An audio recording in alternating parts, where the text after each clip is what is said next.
Hello guys, welcome to another video.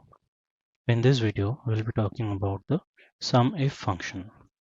Let's get started with an example. As you can see on the screen, we have a table that contains the name of the students, the various semesters which they have appeared for, and their total score in each of these semesters. Using SUMIF function, we can find out how much a student scored in all of these semesters together. Let's have a look. In this name cell, we have a drop down. We can select the name of the student from here. Suppose student 1, and we want to find out how much student 1 scored in total in all of the semesters together. So let's see, equals to sum if, and as you can see here, adds the cells specified by a given condition or criteria. Hit tab and you get the formula tip. Sum if, it is asking you to select the range first, then the criteria, and then the sum range. Range means where you get the criteria, the range from where the criteria to be selected.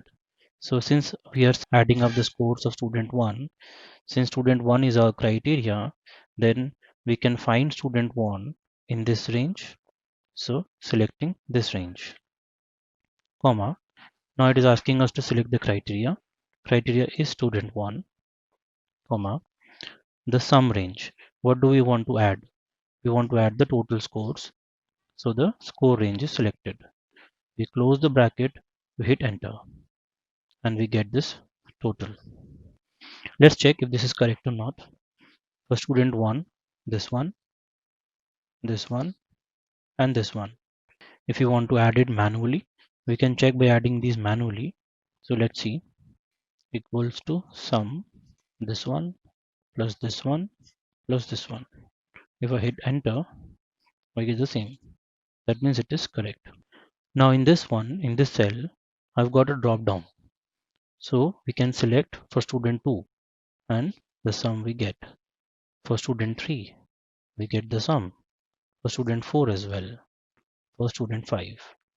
In this way, we can increase our drop down. If we have more students, the drop down can be increased, and within few clicks, we just get the sum of the total marks in all of the semesters together.